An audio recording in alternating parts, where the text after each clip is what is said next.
आनंद वाटला. चला ह्या घरी आहे ना, आम्ही आज नाही 27-28 वर्ष आले या घरी जेवायला येतो आम्ही. या दिवशी ही जीत कधी चुकवली नाही आम्ही सर्वजण चिंती. तर हे तरुण वर्ग आता आमच्यावर सगळा तरुण टीम, पण प्रत्येक जण व्यवसाय क्षेत्रात आहे. तुमच्यासारखे धार्मिक कार्यकर्ते प्रत्येक जण येतो, वारीचा आनंद घेतो.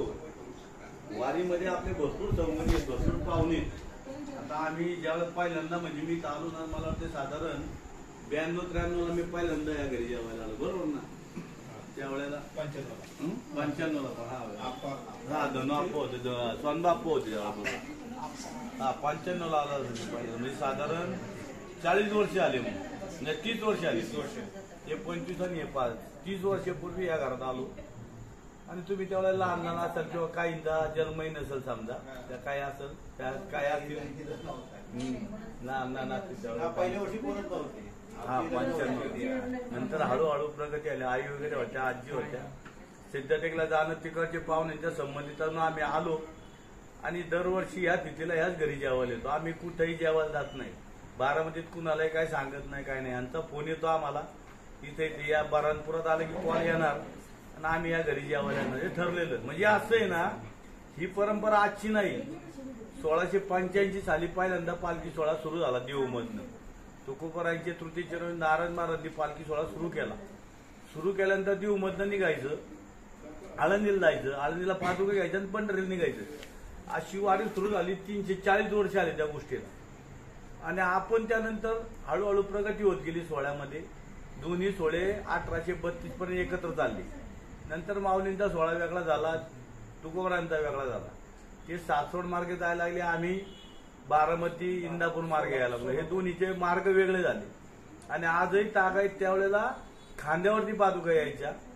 त्यावेळेचे राजे महाराजे वतनदार पाटील सगळेजण जेवणावळे जायचे. जसं आज आम्ही तुमच्याकडे जेवलो तसे त्यावेळेचे पाटील असतील, त्यावेळेचे महाराजे वतनदार जे होते ते त्यावेळेला लोकांना पिठलं भाकरी काय असेल ते जीव घालायचे. त्यावेळेचा मेनू पिठलं भाकरी हे स्पेशल मेनू, त्यावेळेचे स्पेशल डिश.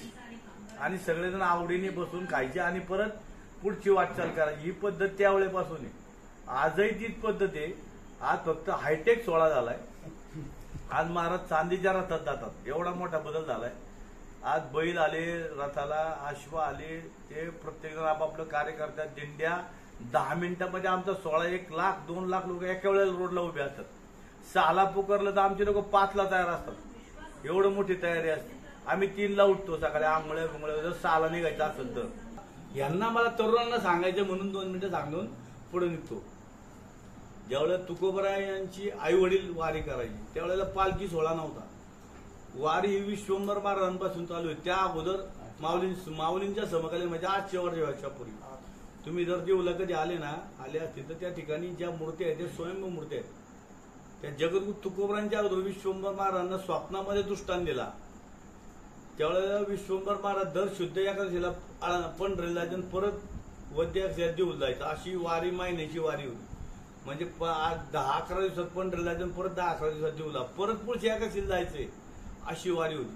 ज्या वेळेला विश्वंभर महाराज थकले की आता मी काय थकलो, तुझ्या काय दर्शना येऊ शकत नाही, तेव्हा साक्षात पांडुरंगाने स्वप्नात दृष्टांत दिला की आता तू काय माझ्याकडे येऊ नकोस, मी तुझ्या घरी नांदायला येतो. म्हणून त्या ज्या मूर्त्या आहेत त्या स्वयंभू मूर्त्या आहेत. नांदे तया घरी दैवत पंढरीची.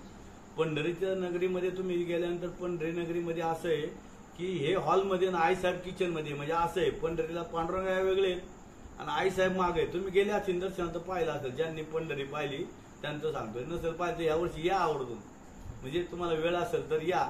म्हणजे पंढरीला कसा आहे तो तिथं उभा आहे, योग्य 28 विठेवर उभा, पण तो वेगळा आहे, आपल्या घरी आहे ना.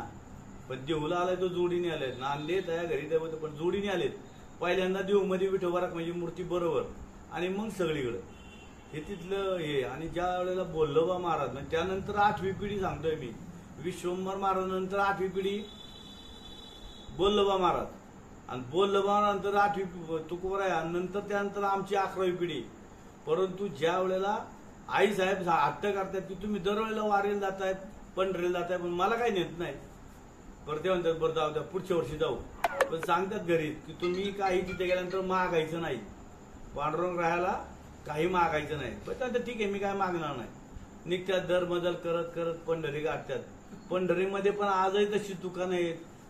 बुक्का असेल, कुंकू असेल, हळद किंवा खेळणी बेळणी त्यावेळेस छोटी छोटी दुकान होती. आता मोठी झाली, स्वरूप मोठं आलं. त्यावेळेला पण अशीच यात्रा भरायची. आज लाखोत भरते, पण त्यावेळेला हजारात भरत असेल. लोक अजूनही येतात त्या पंढरनगरी. ते वैशिष्ट्य तसं आहे. लाखो लोक येतात तिथं. नतमस्तक होतात. पांडुरंगाला जे काय मागतात, विठ्ठल तुका, विठ्ठल तुका, तुका या मुखा विठ्ठल.